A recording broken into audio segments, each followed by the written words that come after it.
के पास पेपर का yearly revision start करते हैं।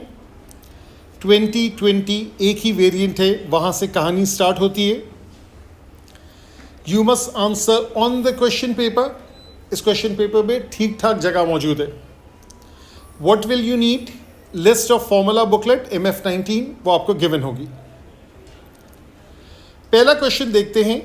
देखें मैं किस तरीके से इसको लेके आगे बढ़ूंगा। जो भी टॉपिक होगा मैं पहले साइड में लिखूंगा वो टॉपिक है किस चीज़ का, ताकि मेरे अंदर क्लैरिटी हो। दूसरी चीज़, अगर कोई बैकग्राउंड नॉलेज चाहिए मैं वो भी लिख दूंगा। The 40 members of a club include 2 persons, Ranoof and Saeed. All 40 members will travel to a concert. 35 members will travel in a coach. 5 others will travel in a car. This person, Ranoof, will be in the coach. Saeed will be in the car. अब जितनी information मेरे पास है मैं सिर्फ ऐसे ही लिख देता हूँ। वो इंफॉर्मेशन ये है कि 35 अलग है, 5 अलग है। 35 में से एक बंदा जो है वो रनूफ है और 5 में से एक बंदे का नाम सईद है। 35 वाले कोच में हैं, 5 वाले कार में हैं। कितने बच गए? 34। कितने बच गए? 4। अब सबसे पहली चीज़ ये है कि सवाल किस चीज़ का है। सवाल जो है वो कॉम्बिनेशन का है NCR। जब हम लोग पढ़ते हैं NCR, NPR, C stands for selection. वैसे तो S से लिखते हैं, लेकिन C फॉर सिलेक्शन याद रखें, P फॉर परमिटेशन याद रखें। Selection order does not matter. Selection आपने परमिटेशन से, यानी इस चैप्टर से पहले भी कहाँ देखा है? आपने P1 के अंदर बाइनोमियल एक्सपेंशन में देखा है। आपने S1 के अंदर देखा है बाइनोमियल प्रोबेबिलिटी डिस्ट्रीब्यूशन। आपने DRV में क्वेश्चंस किए थे जिसमें NCR का कॉन्सेप्ट इस्तेमाल किया। तो NCR से तो आप यूज्ड टू हैं। तो यहाँ पर अब जो है, अब क्या कहानी है? अब कहानी ये है कि 34 लोगों को मुझे बिठाना है कोच में। तो जो 34 को मुझे कोच में बिठाना है तो टोटल कितने बच गए? 35 और 40 जो था वो 35 और 5 40 था, लेकिन 34 और 4 कितना हो गया? 38। क्योंकि 2 लोग तो बैठ चुके हैं जिनको जहां बैठना था। तो मैं लिखूंगा 34, 38C 34, बाकी बचे 4, 4C4। पहले मैंने कोच में बिठा दिया, देन मैंने कार में बिठा दिया। तो बेसिकली ये आंसर क्या आया? 38C4। ऑफ कोर्स कैलकुलेटर से आंसर निकाल लेंगे। एज यूजुअल आपको मेरी आदत का पता है, मैं स्टेप्स लिखूंगा, मैं सारी वर्किंग करूंगा, मैं कैलकुलेटर में बिल्कुल आखिर में जाऊंगा। क्या ये ज़रूरी था कि मैं पहले कोच में ही बैठाता बाद में कार में बैठाता? The answer is no. ज़रूरी तो नहीं था। ये भी हो सकता है ऑल्टरनेटिव अप्रोच। ठीक है, यहाँ पे ये क्वेश्चन ख़त्म हो गया। This is done and dusted. मैं ऑल्टरनेटिव अप्रोच की बात कर रहा हूँ। वो ये है कि मैं ये कह सकता था कि इस मर्तबा पहले कार में बैठाएं फिर कोच में बैठाएं। तो टोटल लोग कितने हैं? 38। 38 में से 4 को बिठाया कार में, कितने बच गए? 34। सो 34C 34। What is the answer? 38C4। अब यहाँ पे बैकग्राउंड नॉलेज आपके जहन में होनी चाहिए। वो बैकग्राउंड नॉलेज ये है कि विदाउट यूजिंग अ कैलकुलेटर क्या ये दोनों आंसर सेम है? द आंसर इज यस, बिल्कुल सेम है। क्यों? क्योंकि NCR इज NC N-R। 5 में से 3 को अलग किया, that is the same thing as 5 में से 2 को अलग करना, बिकॉज 3 आर ऑटोमेटिकली सेपरेटेड। तो ये आपका पहला सवाल था जो हमने किया। क्वेश्चन 2 हम लोगों ने ज्योमेट्रिक प्रोबेबिलिटी डिस्ट्रीब्यूशन के कॉन्टेक्स्ट में कर लिया है, अभी फिर से कर रहे हैं। यहां पे ये कह रहे हैं N ordinary fair dice is throne. तो अब मैं यहां पे पहले लिख देता हूं किस चीज का सवाल है, अभी देखते हैं। क्या सिर्फ ज्योमेट्रिक का है? ज्योमेट्रिक और बाइनोमियल दोनों का है। Let's have a look. Question says an ordinary die, an ordinary fair die is thrown repeatedly, बार बार उसको फेंकते गए। मकसद क्या था? until a 1 or a 6 is obtained. सो सबसे पहले आप लिखेंगे probability of 1 is 1/6, probability of 6 is 1/6, probability of 1/6 that is 1/6 plus 1/6 which is 2/6 यानी के 1/3. This is my success for this part. यहां पे until से मुझे कैसे पता चल रहा है, कौन मुझे आइडिया दे रहा है, मुझे आइडिया दे रहा है द वर्ड until से पता चल रहा है कि ये ज्योमेट्रिक प्रोबेबिलिटी डिस्ट्रीब्यूशन है, इसलिए कि जैसे ही सक्सेस होगी I'll stop the working over there. इसके लिए सबसे पहला ज्योमेट्रिक पढ़ने से भी पहला हमने पहले पढ़ा था द मारियो वाला question. Mario throws the ball at a target, hitting on the first throw, hitting on second, hitting on third. तो मकसद क्या था, हिट करना. जब हिट कर लिया तो अब ऑर्डर चेंज नहीं होगा. तो अब आप यहां पे लिखेंगे x follows a geometric distribution with 1/3. इसका मतलब है प्रोबेबिलिटी ऑफ सक्सेस 1/3 है, प्रोबेबिलिटी ऑफ फेलियर इज 2/3. अब क्या पूछ रहे हैं, अब क्वेश्चन में पढ़े. देखिए ये सब मैंने पहला जुमला पढ़ा, सिर्फ पहला जुमला पढ़ा, उसमें ज्योमेट्रिक भी निकाला, उसमें उसकी प्रोबेबिलिटी भी निकाली, उसमें सारे पूरा सिनेरियो मैंने बना दिया, मैंने अपनी मेमोरी को भी खंगाला कि किससे मैं कनेक्शन डेवलप कर रहा हूं. तो मेरे जहन में स्टैंडर्ड है मारियो, मैंने मारियो से लिंक कर दिया उसको. अब मैं क्वेश्चन पढ़ना शुरू करता हूं. अब क्वेश्चन क्या कहते हैं, find the probability it takes at least 3 throws और बट नॉट मोर देन या no more than 5 throws to obtain a 1 or a 6. इसका मतलब है हो सकता है 3 थ्रोज की बात कर रहे, हो सकता है 4 थ्रोज की बात कर रहे, हो सकता है 5 थ्रोज की बात कर रहे. तो 3 थ्रो का मतलब है 1 सक्सेस आएगा, 4 में भी 1 सक्सेस आएगा, 5 में भी 1 सक्सेस आएगा. ऑफ कोर्स इसका फॉर्मूला मौजूद है, लेकिन मुझे तो ज़रूरत ही नहीं पड़ती है ज्योमेट्रिक में एज सच फॉर्मूला लगाने की. तो यहाँ पर जो आपका फेलियर है वो 2 मरतबा, यहाँ फेलियर जो है वो 3 मरतबा, यहाँ जो फेलियर है वो 4 मरतबा. इन सब को निकालेंगे, ऐड करेंगे, and this total is the answer for this part. दूसरी चीज, ज्योमेट्रिक में क्या नहीं गिवन होता as compare to a binomial, number of trials given नहीं होता है. ठीक है, क्योंकि ज्योमेट्रिक तो सक्सेस है और वो इन्फिनिटी तक जाता है, तो there is no number of trials given. इसीलिए जब आप अगला पार्ट पढ़ेंगे तो अब आपको अंदाजा होगा कि ये वाला पार्ट जो है ये बाइनोमियल है. तो पहला वाला जो पार्ट है that was geometric and the next part is binomial. So let's study this. यहां पे ये कह रहे हैं कि ऑन अनदर ओकेजन, किसी और सिनेरियो में, the die is thrown 3 times, तो 3 हो गया number of trial. The random variable x, यहां पे फिर से मैं एम्फोसाइज कर दूं, ज्योमेट्रिक भी रैंडम वेरिएबल डीआरवी का हिस्सा है, बाइनोमियल भी डीआरवी का हिस्सा है. वो जो टेबल बनाते हैं किसी भी तरीके से, एनसीआर एनपीआर अभी हमने टच नहीं किया, एनसीआर एनपीआर या कोई भी और तरीके से, तो वो सारा कुछ ही डीआरवी है. प्रोबेबिलिटी डिस्ट्रीब्यूशन का कोई भी क्वेश्चन जिसमें प्रोबेबिलिटीज एड अप होके 1 होगी, और वो नेचुरली एड अप होके 1 होगी because you can consider all the possibilities, that is a DRV वाली थिंग. सही है, नॉर्मल एक अलग चीज है, उसका से कोई ताल्लुक नहीं. The random variable x is the number of times that अ 1 और 6 इज ऑब्टेन्ड. यानी सबसे पहले आप लिखेंगे ये बाइनोमियल का सवाल है, 3 आपका नंबर ऑफ ट्रायल्स है, प्रोबेबिलिटी ऑफ सक्सेस 1/3 है. Draw up the probability distribution table for x. पहले आप प्रोबेबिलिटी निकालेंगे, फिर जाके आप उसको ड्रॉ करेंगे. Probability x is equals to 0, probability x is equals to 1, probability x is equals to 2, probability x is equals to 3. Binomial का formula that is NCR. So therefore 3C0, success raise to power of 0, failure raise to power of 3. Similarly 3C1, similarly 3C2, similarly 3C3.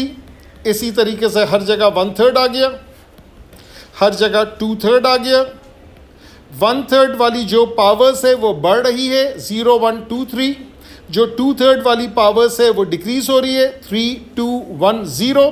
ये सब की अलग अलग probabilities आई, ये पहली आ गई, ये दूसरी आ गई, ये तीसरी आ गई, ये चौथी आ गई, और उसके बाद फिर आप क्या लिखेंगे, x एंड करस्पॉन्डिंग प्रोबेबिलिटी 0 1 2 3, और जो भी इसकी प्रोबेबिलिटीज है वो नीचे लिख देंगे. अगर मुझे एक्सपेक्टेशन निकालना है, क्या मैं इस डब्बे से एक्सपेक्टेशन निकाल सकता हूं? Answer is yes. लेकिन चूंकि ये बाइनोमियल का सवाल है तो मैं एक्सपेक्टेशन के फॉर्मूला से भी निकाल सकता हूं। तो चूंकि ये बाइनोमियल है, therefore expectation is NP, N जो है वो 3, P जो है वो 1/3, therefore this comes out to be 1। अगला सवाल आराम से पढ़ लें और डिसाइड कर लें किस चीज का सवाल है। साफ साफ पता चल रहा है, दिस इज नॉर्मल डिस्ट्रीब्यूशन। अब नॉर्मल डिस्ट्रीब्यूशन में जो नॉर्मल अप्रोक्सीमेशन टू बाइनोमियल है वो भी नॉर्मल की ही कैटेगरी में आ जाएगा। अब यहां पे क्या क्या चीजें नजर आ रही है? Apples, the weight of apples, certain variety, normally distributed, mean 82 grams, 20%, have a weight greater than 87, find the standard deviation। पहले पूरा क्वेश्चन हम लोग पढ़ लेते हैं। अगला part, find the probability that the weight of a randomly chosen apple of this variety differs from the mean weight by less than 4 grams। यहां पे लोगों को मसला होता है, तो ये दो पार्ट्स है इस पर्टिकुलर क्वेश्चन के। सबसे पहले आप लिखेंगे x follows a normal distribution 82, sigma square. Sigma SD है, ब्रैकेट में क्या जाएगा? वेरिएंस। इसने कहा probability x greater than 87 is 22%। चूंकि ये प्रोबेबिलिटी, पहली बात तो ये है ये बैक सॉल्विंग का सवाल है। क्यों? बैक सॉल्विंग के सवाल में प्रोबेबिलिटी दी हुई होगी, या x मांगेगा या म्यू मांगेगा या सिग्मा मांगेगा या दोनों मांगेगा। इसने सिग्मा मांगा है, तो बैक सॉल्विंग का सवाल है, that's the first thing. Second criteria that is कि क्या ये 50% से अप है? The answer is no. तो nope, it's not up. So therefore what should you do? You should flip inequality. यहां पे मैं कर रहा हूं, probability x less than 87 is 0.78, 78% is 0.78। उसके बाद आप कहेंगे probability z is lesser than 87 minus 82 divided by sigma is 0.78। probability z is lesser than something is 0.78। यहाँ पे पॉजिटिव आया इसलिए कि लेसर साइन है। यहाँ पे 0.772 की वैल्यू आती है। जब आप इनको बराबर करेंगे 5 over सिग्मा, कैलकुलेटर से ज़रा मुझे answer they, is 0.772। Hence you find the value of sigma 7 something 6.47। आगे कुछ था 6। तो therefore आप लिखेंगे 6.48। अगले पार्ट में इस्तेमाल करेंगे तो ये वाला इस्तेमाल करेंगे। फाइनल आंसर जो है वो ये वाला है, करेक्ट टू 3 सिग्निफिकेंट फिगर्स। अगला question, find the probability that the weight of a randomly chosen apple, तो मीन तो वही है 82, ये है 6.476 square, differs from the mean weight by less than 4 grams। देखें, एक नंबर लाइन बना लेते हैं। ज़रूरी नहीं है कि हर जगह हम नॉर्मल डिस्ट्रीब्यूशन कर्व भी बनाएं। यहाँ पे आपने 82 लिखा, इसने कहा डिफर्स, फर्क आ रहा है कितने ग्राम का? 4 ग्राम का।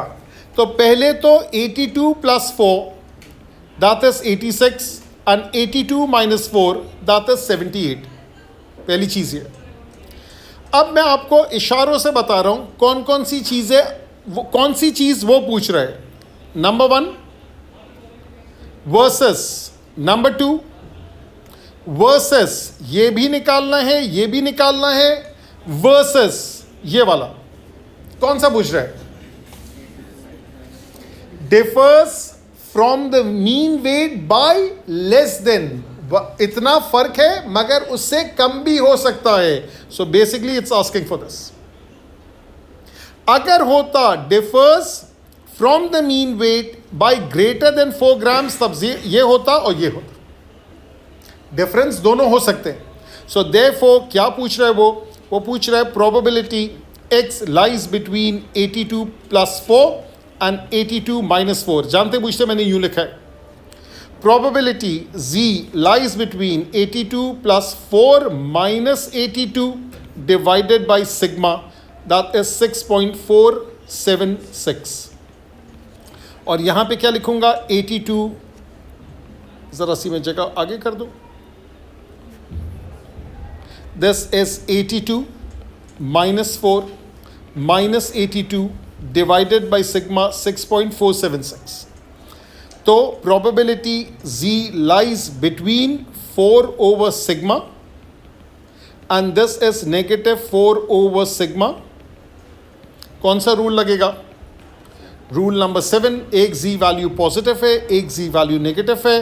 Phi of the first value plus phi of the second value minus 1. सही है. तो इसमें नॉर्मल के 2 सवाल थे, 2 पार्ट से. एक बैक सॉल्विंग का था, एक फ्रंट सॉल्विंग का था. अच्छा जी, अब ये किस चीज का सवाल है? सुकून से देखें. ये सवाल है परम्यूटेशन का. इसने कहा रिचर्ड, पहले मैं ये 3 कलर्स निकाल लूं. तो एक तो मेरे पास ब्लू कलर है, एक मेरे पास रेड कलर है, एक मेरे पास ग्रीन कलर है. इसने कहा there are 3 blue candle and there are 2 red candle and there are 6 green candles. The candles are identical apart from the colors. He arranges the 11 candles in a line.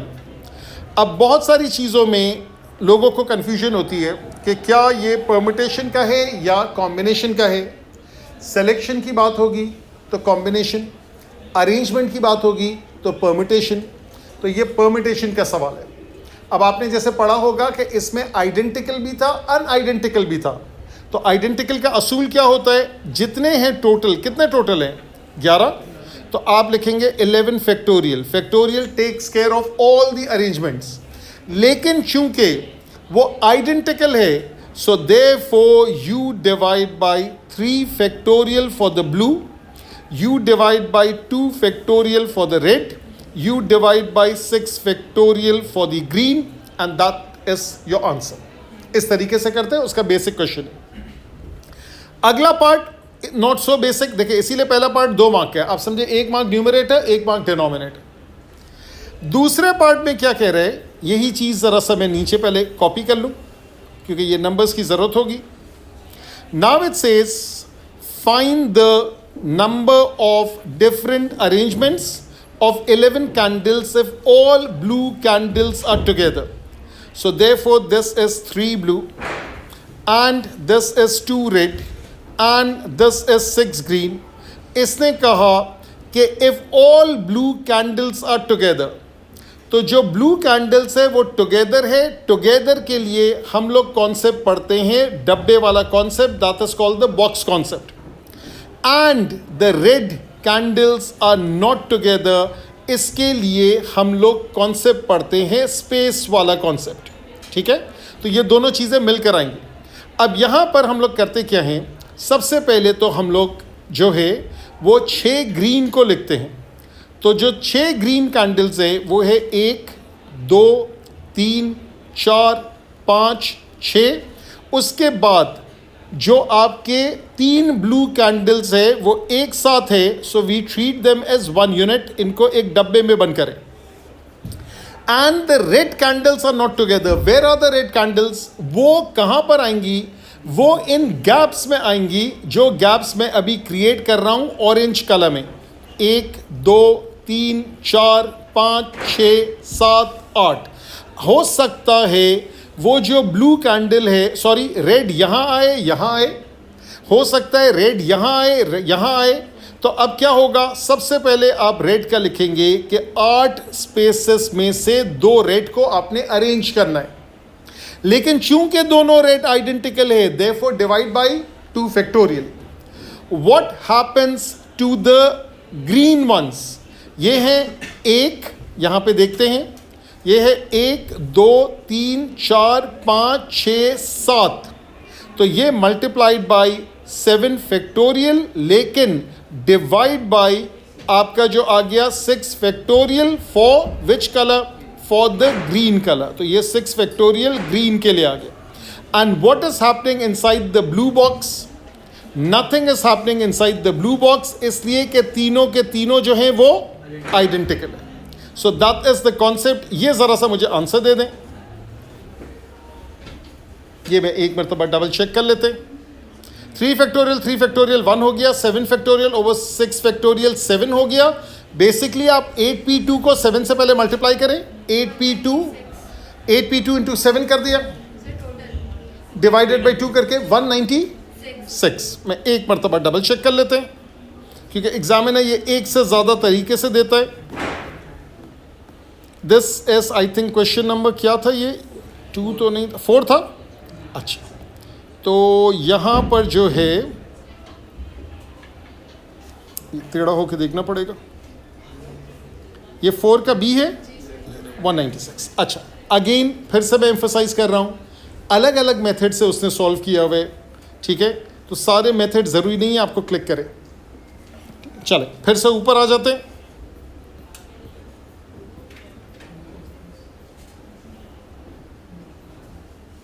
ये वाला done हो गया, ये permutation का सवाल था, मैं यहाँ लेबल भी किया हुआ है। अच्छा जी, ये किसका सवाल है?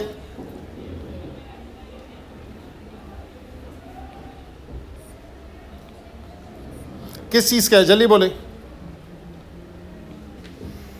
प्रोबेबिलिटी ऑफ सक्सेस, बाइनोमियल, ठीक है। So this is binomial probability distribution. It says 70% of the adults own a car, X follows binomial distribution। 8 लोगों का सैंपल है, 70% ओन अ कार। अब क्या पूछ रहे हैं? Find the probability that the number of adults in this sample who own a car is less than 6। So probability X is less than 6। Less than 6 क्या बन जाएगा? लेस देन नहीं, पहले तो अभी इसी लेस की बात करें। लेस देन 6 का मतलब है 6 is not included, less than और इक्वल टू 5। 5 4 3 2 1 0, 6 टर्म्स कैलकुलेट करनी है। कर तो सकते हैं, कोई ऐसा नहीं है इम्पॉसिबल टास्क, लेकिन क्या ज़्यादा बेहतर नहीं है कि 1 minus probability X is greater then और इक्वल टू 6। 6 7 8 3 प्रोबेबिलिटी निकाले, 1 से सब्ट्रैक्ट कर। सही है, ये वाला डन हो गया। अगला पार्ट किस चीज़ का है? This is normal approximation to binomial. तो random sample of 120, use an approximation नहीं भी लिखता तब भी इस्तेमाल करते हैं, because it's impractical to calculate every single probability. Use an approximation, find the probability more than 75 of them own a new car, own a car. तो यहां पे आप सबसे पहले लिखेंगे X follows binomial distribution 120 multiplied by कितना है 0.7। फिर अलग अलग करें इसको। N की वैल्यू जो है वो है 120, P की वैल्यू जो है वो 0.7 और Q की वैल्यू जो है वो 0.3। और उसके बाद NP अलग से लिखें 120 इंटू 0.7 दैट इज 84। NQ अलग से लिखें 120 इंटू 0.3 दैट इज 36। उसके बाद आप NPQ निकालें, ये डबल चेक कर ले, आई थिंक 25.2 है। उसके बाद आप कहेंगे जस्टिफिकेशन। क्या जस्टिफिकेशन है?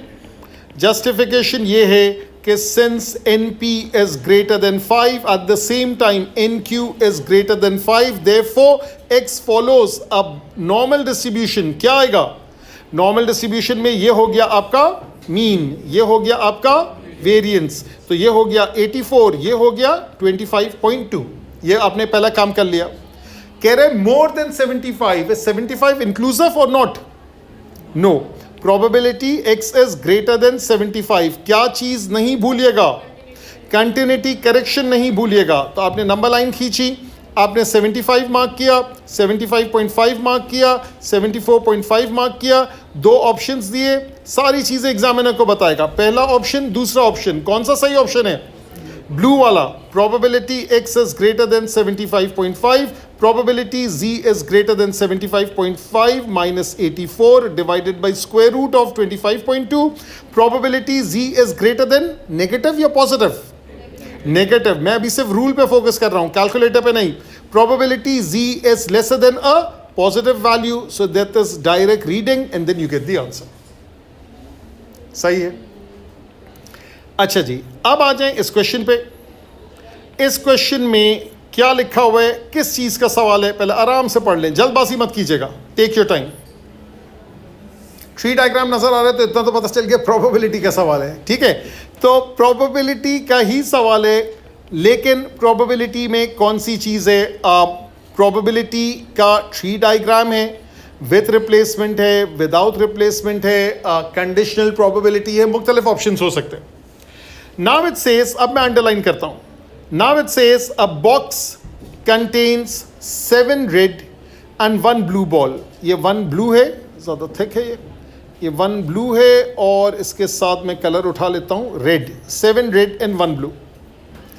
Box B contains 9 red and 5 blue balls. A ball is chosen at random from the box A, placed in box B. A ball is then, उसके बाद, a ball is then chosen from box B. Draw, complete the tree diagram to show the probabilities. सबसे important चीज probability के अंदर क्या होती है? Denominator होता है. 7 और 1 हो गया 8, यहाँ 8, यहाँ 8, यहाँ पे 9 5 14 14 एंड सो ऑन. अभी मैं एज इट इज लिख रहा हूँ, मेरे स्टेप्स देखिएगा कैसे मैं आगे बढ़ता हूँ. यहाँ पे इसको मैंने हटा दिया, इसको फिर से मैंने मार्क किया. This is 14. सबसे पहले रेड कलर, 7 रेड है, और ज़रा मार्कर थिक कर लेता हूँ. 7 रेड है, 1 ब्लू है. दूसरे वाले डब्बे में इनिशियली क्या है? 9 रेड है, 9 रेड है, 5 ब्लू है, 5 ब्लू है. ये आपने एज इट इज अभी लिखा, अभी आपने देन का कॉन्सेप्ट नहीं लगाया. सबसे पहले डिनोमिनेटर में देन का कॉन्सेप्ट लगाएं. तो जब डिनोमिनेटर में देन का कॉन्सेप्ट लगाएंगे तो ये हो जाएगा 15 15 15 और 15. ठीक है. अच्छा जी, उसके बाद क्या है? रेड के सामने रेड है, तो दिस 9 वुड बिकम 10, और ब्लू के सामने ब्लू है, सो दिस 5 वुड बिकम 6. और यहीं से आपको डबल चेक हो जाएगा. ये वाला जो था 9 और 1 10 और 5 15, 15 ओवर 15 इज 1. यहाँ पे 9 और 1 10 और 5 15, 15 ओवर 15 इज 1. इसका मतलब है एग्जामिनर से पहले आपने चेक कर लिया. अब उसके बाद क्या चीज़ चल रही है? अच्छा, ये जो मैंने आगे लिखा हुआ है, पिछली वाली क्लास में मैंने पढ़ाया था कि ये लिखना कोई आपके लिए ज़रूरी नहीं है. जो आपका ट्री डायग्राम है वो यहाँ पे आपका कंप्लीट हो जाता है. ये इतना जो नज़र आ रहा है, ये tree diagram is done and dusted. हाँ, आप अपनी इंफॉर्मेशन के लिए लिखना चाह रहे हैं दैट इज़ रेड, और फिर यहाँ पे रेड और रेड है, यहाँ पे रेड और ब्लू है. एक मिनट, इसको मैं इरेज कर दूँ. यहाँ पे रेड और ब्लू, यहाँ पे ब्लू और रेड, यहाँ पे ब्लू और ब्लू. ये बात की कहानी. ठीक है, ये आप कर लें नहीं कर लें वो आपकी मर्जी है, कर लें तो बेहतर है. अब क्या कह रहे? Find the probability that the 2 balls chosen are not of the same colour. इसका मतलब है डिफरेंट कलर. इसका मतलब है रेड, और यहाँ पे रेड, और यहाँ पे ब्लू, और यहाँ पे ब्लू. ईदर दिस और दिस, दोनों प्रोबेबिलिटीज ऐड कर लेंगे. उसके बाद क्या कह रहे? Find the probability that the ball chosen from box A is blue given. पहले गिवन वाले हिस्से को देखते हैं. गिवन के बाद क्या कह रहे हैं? Given that the ball chosen from box B is blue. Second वाले से ब्लू निकलना चाहिए. तो सेकंड वाले से ब्लू निकलने का मतलब ये है कि दूसरा वाला ब्लू है, दूसरा वाला ब्लू है. हो सकता है पहले रेड हो सकता है पहले ब्लू हो. Make sense? तो ये जो है ये गिवन है. गिवन जो है वो कंडीशन होती है. कंडीशन जो होती है that belongs in the denominator. तो अब आप डिनोमिनेटर पहले मार्क कर लें. तो ये जो डिनोमिनेटर है उसके अंदर आपकी कंडीशन आ गई रेड, और यहाँ पे ब्लू प्लस ब्लू ब्लू, ये नीचे आ गया. फिर क्या चाहिए? Find the probability ball chosen from box A is blue. तो बॉक्स ए से भी ब्लू है, इसका मतलब है blue blue goes at the top. ये प्रोबेबिलिटी टॉप पे है, sum of the probabilities at the bottom. अब आए क्वेश्चन नंबर 7 में. ये किस चीज़ का सवाल है? जो आपने बिल्कुल रिसेंटली आजकल पढ़ा है. ठीक है, फ्रीक्वेंसी डिस्ट्रीब्यूशन हो सकता है, क्यूमुलेटिव फ्रीक्वेंसी डिस्ट्रीब्यूशन होता है. क्वेश्चन पढ़ के पता चलेगा क्यूमुलेटिव है, और आगे इसी की बेसिस के ऊपर आपको वो भी पूछ रहा है. तो बेसिकली दोनों चीज़ें. सबसे पहले आप यहां लिख दें this is frequency distribution and cumulative frequency distribution. It says Helen measures the length of 150 fish of a certain species in a large pond. The lengths correct to the nearest centimeter are summarized in the following table. पूरा question एक context में आराम से पढ़ें. सबसे पहले कह रहे ड्रॉ अ CF ग्राफ. वो ये नहीं लिखेगा कि आपको कर्व चाहिए, वो ये नहीं लिखेगा कि आपको CF पॉलीगॉन चाहिए, वो कहेगा ग्राफ. इसका मतलब है पॉइंट्स को फ्री हैंड भी ज्वाइन कर सकते हैं और रूलर से भी ज्वाइन कर सकते हैं. That's your choice. अब चूंकि उसको CF ग्राफ चाहिए, इसका मतलब है मुझे वर्क करना है अपर क्लास बाउंड्री में और मुझे क्यूमुलेटिव फ्रीक्वेंसी को जमा करना है. हम लोग इसकी वर्किंग करेंगे, वो वर्किंग करके यहाँ पे ड्रॉ कर देंगे. यहाँ पे जब हम ड्रॉ करेंगे सिर्फ मैं एक्सीस बना दूंगा, तो वो ड्रॉ यूँ करेंगे कि ये वाला आपका जो है X axes, this is your boundaries, और ये वाला जो है that is your cumulative frequency. ठीक है, तो ये सब मैं यहाँ लेबल कर देता हूँ कि ये आपका है क्यूमुलेटिव फ्रीक्वेंसी और यहाँ पे है बाउंड्रीज. ठीक है, अपर क्लास बाउंड्री. एक्चुअली आपको बाउंड्री लिखने की ज़रूरत नहीं है, आप ये लिखेंगे किस चीज़ का है ये फ्रीक्वेंसी लेंथ है, तो दिस इज लेंथ. हाँ, आप लेबल करेंगे बाउंड्रीज के हिसाब से. अच्छा, दूसरी चीज़ ये सुन लें कि इसके अंदर क्या ये इंटरवल है या ये बाउंड्रीज है. इंटरवल है, तो इसका मतलब है ये पहला वाला है -0.5 से 9.5. देखिए कैलकुलेशन में चूंकि वो 0 है और वो 9 है, सो आई ऐड एंड सब्ट्रैक्ट 0.5, लेकिन नेचुरली लेंथ नेगेटिव नहीं हो सकती, तो लाजमी तौर पे मुझे उसको 0 करना पड़ेगा. दूसरी चीज़ 9.5 से 14.5, अगली चीज़ 14.5 से 19.5, अगली चीज़ 19.5 से 30.5. सही है. अब मैं यहाँ पे टेबल इस तरीके से बनाता हूँ कि अपर क्लास बाउंड्री में मैंने लिखा, मैं 3-4 लाइनें छोटी छोटी खींचता हूँ. यहाँ पे 1 और 2,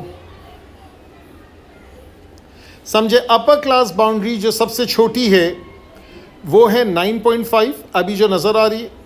9.5 से कम 15 है और 14.5 से कम 48 प्लस 15 है और 19.5 से कम 48 प्लस 15 प्लस 66 है. And last but not the least 30.5 से कम, that should be the total. 185 होना चाहिए. सबसे पहली जो क्लास है उसकी सबसे छोटी बाउंड्री, चूंकि लेंथ का मसला है इसलिए नेगेटिव होना तो नहीं चाहिए. How can it be negative length. ठीक है. हाँ, एक जगह पे एक क्वेश्चन आप देखिएगा, वो आई थिंक बस का या ट्रेन का टाइम था, वहाँ -2 करके भी दिया हुआ था और उसने पूछा था कि एक्सप्लेन व्हाट डज -2 मीन्स. यानी इंटरवल था, तो वो एक्चुअली पहले वक्त से पहले अगर ट्रेन आ जाए, वो ट्रेन का अराइवल टाइम था, तो वहाँ टाइम नेगेटिव नहीं हुआ, वक्त से पहले आ गई थी वो. इस तरह के कोई अल्फाज थे, लेकिन खैर यहाँ वक्त से पहले वो पौधा उग नहीं सकता. ठीक है, तो ये वाला मैं इसको 0 लूँगा और 0 के सामने मैं लिखूँगा 0 because nothing belongs in that category. उसके बाद इसको आप प्लॉट कर लेंगे, वो तो नॉट ए बिग डील है. अच्छा, उसके बाद फिर अगर क्या मैं इसमें से, ये कहाँ चला गया, क्या मैं इसमें से वेरिएंस या मीन निकाल सकता हूँ. The answer is yes. मैं इसकी मिड वैल्यू इस्तेमाल करूँगा जो हमने कल पढ़ा था और उसकी बेसिस के ऊपर हम इसकी वर्किंग कर सकते हैं. अच्छा, उसके अलावा क्या है, 40% of these fish have a length d centimeter or more. जो हमारा क्यूमुलेटिव फ्रीक्वेंसी है उसका जो की वर्ड है, की फ्रेज है, दैट इज लेस देन. तो हर चीज़ को आपने लेस देन में ट्रांसलेट करना होगा.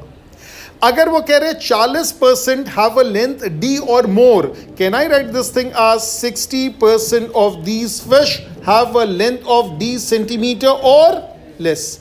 लेस भी लिख दें या मोर, इक्वल और लेस भी लिख दें, हमारी कैलकुलेशन पे कोई असर नहीं पड़ेगा. इसका मतलब क्या है कि आप कहेंगे 60% of 150 cumulative frequency, that is 90, और उसके बाद आप इसको यूं लिखेंगे कि ये आपका क्यूमुलेटिव फ्रीक्वेंसी का ग्राफ है.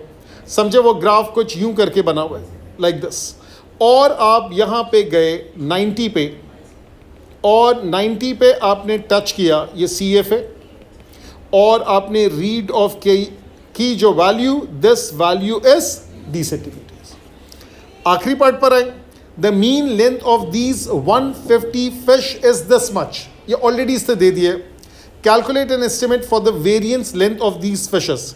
तो आप अपना वही वाली वर्किंग कर लें, x हो गया, f हो गया, fx हो गया, fx स्क्वायर हो गया, सॉरी एक चीज़ मैंने मिस कर दी, f के बाद मुझे पहले x स्क्वायर लिखना चाहिए, फिर fx लिखना चाहिए, फिर fx स्क्वायर लिखना चाहिए।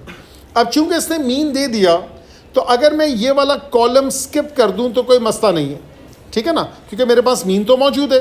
तो मुझे क्या चाहिए, मुझे x चाहिए जो कि मेरी मिड वैल्यूज़ होंगी, मुझे फ्रीक्वेंसी चाहिए जो कि मेरे पास ऑलरेडी मौजूद थी, ठीक है, और उसके बाद मैं एक्स स्क्वायर कर लूँगा, तो ये वाली भी ज़रूरत है। ये करने के बाद एफ एक्स स्क्वायर मैं कर लूँगा। So therefore variance is equals to sigma F X square over sigma F minus X bar square. This is already given and you will find the variance. क्या इसने वेरिएंस पूछा है? हाँ, इसने variance ही पूछा है, ठीक है। And that finishes this paper. तो ये आपका था मार्च या फेब 2020 का एक ही वेरिएंट, ठीक है, S1 का पेपर, और उसको हमने डस्टेड यानी पूरा डिस्कस कर लिया है।